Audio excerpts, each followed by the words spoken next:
নমস্কার বন্ধুরা, আরও একটি নতুন ভিডিওতে আপনাদের সকলকে স্বাগত জানাই। আমি অপর্ণা। আজকের ভিডিওতে কি রয়েছে এক নজরে চলুন দেখে নেওয়া যাক। 2025-এ শ্রাবণ মাসে কয়টি সোমবার পড়েছে? 2025-এ এই সোমবারগুলি ঠিক কোন কোন দিন পড়েছে এবং এর সঠিক সময়সূচি কি রয়েছে পঞ্জিকা মতে? ব্রত এবং উপবাসের সময়সীমা রয়েছে কতক্ষণ পঞ্জিকা মতে? শ্রাবণ মাসের সোমবারের পুজোর সঠিক উপকরণ কি রয়েছে? শ্রাবণ মাসে সোমবার পালনের সঠিক বিধিবদ্ধ নিয়ম কি রয়েছে? ব্রত পালন করলে ব্রতীরা কি খাবেন এবং কি জিনিস পরিত্যাগ করবেন? তার সঙ্গে সঙ্গে জেনে নেব মনস্কামনা পূর্তির জন্য এই শ্রাবণ মাসের সোমবারগুলিতে কোন কাজগুলি অবশ্যই করতে হবে। পবিত্র শ্রাবণ মাসের অনেকেই 16 সোমবারের ব্রত করে থাকেন। এই 16 সোমবারের ব্রত কবে থেকে শুরু হচ্ছে এবং এই 16 সোমবারের ব্রত কবে সমাপ্ত হচ্ছে, এই সমস্ত কিছুই থাকছে আজকের ভিডিওতে। এর সঙ্গে জেনে নেব শ্রাবণ মাসের সোমবারের ব্রত কথা, যা ছাড়া এই ব্রত একেবারেই অসম্পূর্ণ। তাই ফ্রেন্ডস, যারা প্রথমবার আমার চ্যানেলটি দেখছেন তারা অবশ্যই চ্যানেলটিকে লাইক, কমেন্ট, শেয়ার এবং সাবস্ক্রাইব করতে ভুলবেন না এবং পাশে থাকা বেল আইকনটা প্রেস করবেন, যার জন্য যখন নতুন ভিডিও আসবে আমার চ্যানেলে তার নোটিফিকেশন যাবে আপনার কাছে সবার আগে। আর আপনার কাছে যদি কোনো প্রশ্ন থেকে থাকে তার উত্তরের জন্য কমেন্ট বক্স তো রয়েছেই। তাহলে চলুন আর দেরি না করে আজকের এই এপিসোড শুরু করা যাক। ওম নমঃ শিবায়। শ্রাবণ মাসের সোমবার হলো হিন্দু ধর্ম সংস্কারের কাছে একটি অতি পবিত্র দিন। এই দিনটিকে উৎসর্গ করা হয় মহাদেবের নামে। ভগবান শিবের অত্যন্ত প্রিয় মাস হিসেবে শিব পুরাণে এর বর্ণনা রয়েছে। শ্রাবণ মাসে শিবের জল অভিষেক এবং পূজা করলে বিশেষ আশীর্বাদ লাভ পাওয়া যায়। হিন্দু ক্যালেন্ডার মতে পঞ্চমতম মাস হলো শ্রাবণ মাস। এই পঞ্চমতম মাসের অতি প্রিয় হলো মহাদেবের। আর পুরাকাল থেকে বর্তমান যুগ পর্যন্ত এই বিশ্বাস করা হয় শ্রাবণ মাসের সোমবারের উপবাস করলে ভক্তদের সমস্ত মনস্কামনা পূর্ণ করেন স্বয়ং বাবা ভোলানাথ। এবার সবার প্রথমে জেনে নেব 2025 সালের যে শ্রাবণ মাসের সোমবারগুলি রয়েছে সেই সোমবারগুলি কোন তারিখে পড়েছে এবং সেই সোমবারগুলির কোন শুভ সময় আপনাকে বাবা ভোলানাথের পুজো করতে হবে, তাতে আপনি সব থেকে ভালো শুভ ফল পাবেন। সবার প্রথমে শুরু করা যাক প্রথম সোমবার কিন্তু চলে গেছে, 21শে জুলাই ছিল প্রথম সোমবার। এবারে আসতে চলেছে দ্বিতীয় সোমবার কবে এবং দ্বিতীয় সোমবারে ঠিক কখন জল ঢালার সব থেকে বেশি শুভ সময় পঞ্জিকা মতে। শ্রাবণ মাসে দ্বিতীয় সোমবার কবে? শ্রাবণ মাসে দ্বিতীয় সোমবার হলো 28শে জুলাই 2025। এবার জেনে নেব ঠিক কোন সময় পুজো করলে সব থেকে ভালো সুফল পাওয়া যাবে পঞ্জিকা মতে। ভোর 5:22 থেকে শুভ সময় শুরু হচ্ছে এবং এই সময় সমাপ্ত হবে 6:38 মধ্যে। আবার এই শুভ সময় আরম্ভ হবে বিকেল 5:30 থেকে এবং এই শুভ সময় চলবে সন্ধে 7:35 পর্যন্ত। এবারে জেনে নেব অতি গুরুত্বপূর্ণ বিষয়, সেটা হলো শ্রাবণ মাসের দ্বিতীয় সোমবারে ব্রত এবং উপবাসের সময়সীমা থাকছে কতক্ষণ। ভোরবেলা 5টা থেকে শুরু হবে এই উপবাসের সময়সীমা এবং আপনি এই ব্রত উদযাপন করতে পারবেন যখন আপনি ভোলেনাথের পুজো সম্পন্ন করবেন, অর্থাৎ সম্পন্ন হবে সন্ধেবেলায় প্রদোষকালে পুনরায় বাবা ভোলেনাথের মাথায় জল ঢেলে এবং রুদ্রাভিষেক করার পর এই পুজো সম্পন্ন হবে এবং তারপরেই আপনি আহার গ্রহণ করতে পারবেন। কি আহার খেতে পারবেন এই সমস্ত কিছুই আমি এই ভিডিওতেই বলে দিচ্ছি। উপবাস করার সময় আপনি ফল খেতে পারেন। শরীরে জলের অভাব পূরণ করার জন্য কলা, আপেল, পেঁপে ইত্যাদি খেতে পারেন। দুগ্ধজাত দ্রব্য, দুধ, দই, ছানা ইত্যাদি উপবাসের সময় খাওয়া যেতে পারে, তবে চিনি ছাড়া খাওয়াই ভালো। উপবাসের সময় শরীরে শক্তি যোগানোর জন্য অবশ্যই বাদাম জাতীয় খাদ্যবস্তু খেতে পারেন। শাকসবজির মধ্যে কুমড়ো, মিষ্টি আলু এইগুলো রাখতে পারেন। এছাড়াও সাবুদানা সহ বিভিন্ন খাবার সাবু দিয়ে তৈরি অবশ্যই খেতে পারেন। ভিডিও ডেসক্রিপশন বক্সটা অবশ্যই ফলো করবেন, এর মধ্যে আমি লিংক দিয়ে দেব সাবু দিয়ে তৈরি বিভিন্ন খাবারের। এরপর জেনে নেব কোন কোন জিনিস এড়িয়ে চলাই ভালো। সবার প্রথমে হচ্ছে আমিষ জাতীয় কোনো কিছুই খাবেন না এই দিন।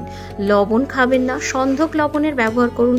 শস্য জাতীয় খাবার, গম, চাল, বার্লি, এই সমস্ত খাদ্যবস্তু একেবারেই খাবেন না। এবারে জেনে নেব আমরা এই ব্রত করার জন্য সোমবারের কি কি উপকরণ লাগবে।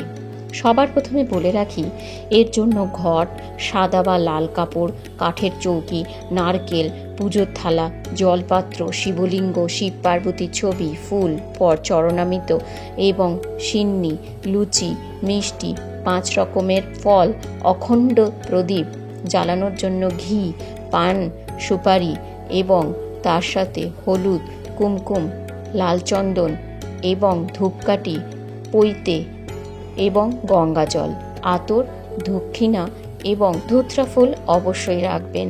এই সময় আঁকও অবশ্যই পুজোতে রাখবেন।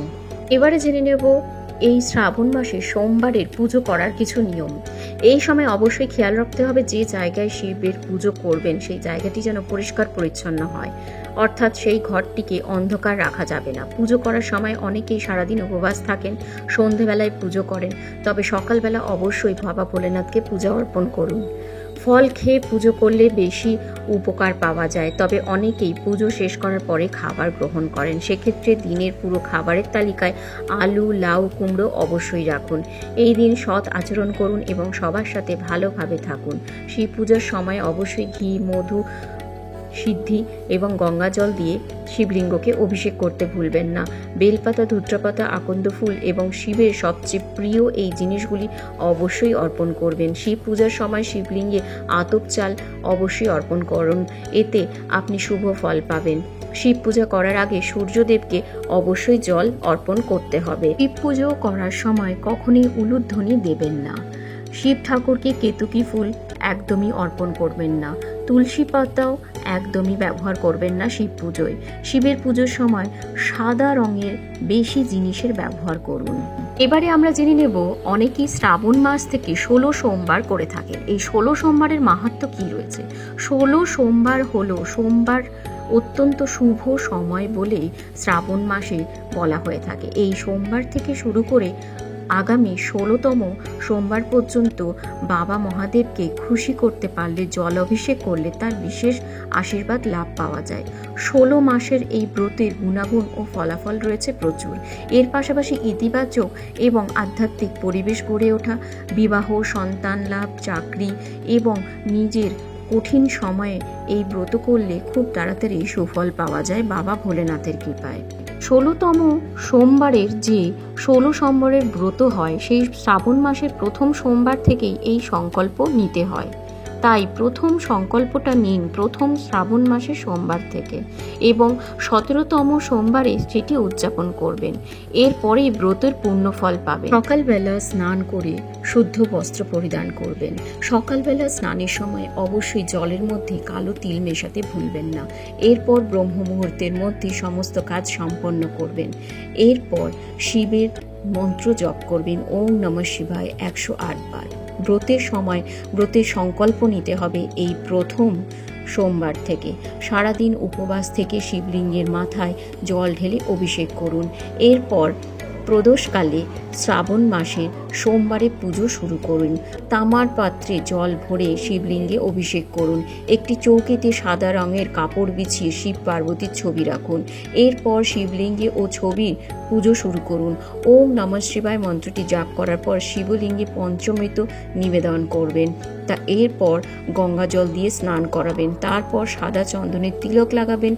এরপর একের পর এক বেলপাতা, ধূত্রা ফুল, আকন্দ ফুল, অষ্টগন্ধা, আখের রস এবং তার সাথে সাদা পোশাক এবং আতর বিভিন্ন কিছু নিবেদন করবেন। শিব পার্বতীর ছবিতেও এই জিনিসগুলি নিবেদন করবেন। তারপরে উপনয়ন এবং পার্বতীকে 16 সিঙ্গার অর্পণ করুন। এরপর ঘিয়ের প্রদীপ এবং ধূপকাঠি জ্বালান। 16 সোমবারের ব্রতকথা পাঠ করতে কিন্তু ভুলবেন না। এরপর শিব চল্লিশা, মহামৃত্যুঞ্জয় মন্ত্র পাঠ করতে ভুলবেন না। এইভাবেই আগামী 16 দিন 16 সোমবারের পুজো রাখবেন। 16 সোমবারের ব্রত সম্পন্ন হবে 17তম সোমবারে উদযাপনের মধ্যে দিয়ে 17তম সোমবারে বাবার জলাভিষেক, রুদ্রাভিষেক, একইভাবে মন্ত্রপাঠ করবেন, শিব চল্লিশা, তার সাথে মহামৃত্যুঞ্জয় মন্ত্র এবং ওম নমঃ শিবায় এই মন্ত্র পাঠ করার পরে পুজো সম্পন্ন হলে 16 জন দম্পতিকে আপনি ভোজন করাবেন, তাহলেই এই 16 সোমবারের ব্রত সম্পন্ন হবে। এরপর ব্রতকথার মধ্যে দিয়ে এই পুজো সম্পন্ন হবে। তবে ব্রতকথাটি আমার চ্যানেলে অলরেডি একটি লং ভিডিও আছে, ওই লং ভিডিওতে দেওয়া রয়েছে, আমি ডেসক্রিপশনে লিংক দিয়ে দেবো, আপনারা পেয়ে যাবেন। আশা করি আমার আজকের ভিডিও আপনাদের ভালো লেগেছে। ভালো লাগলে চ্যানেলটিকে লাইক, কমেন্ট, শেয়ার এবং সাবস্ক্রাইব করতে ভুলবেন না। আর অবশ্যই কমেন্ট বক্সে প্রশ্ন রাখবেন যদি আপনাদের কোনো প্রশ্ন থেকে থাকে। আগামী দিনেও এইভাবে চ্যানেলের পাশে থাকবেন। আপনাদের একটি লাইক, শেয়ার এবং সাবস্ক্রিপশন আমাকে নতুন ভিডিও করতে উৎসাহিত করে। আজ এই পর্যন্তই, আবার হাজির হব নতুন ভিডিও নিয়ে। নমস্কার।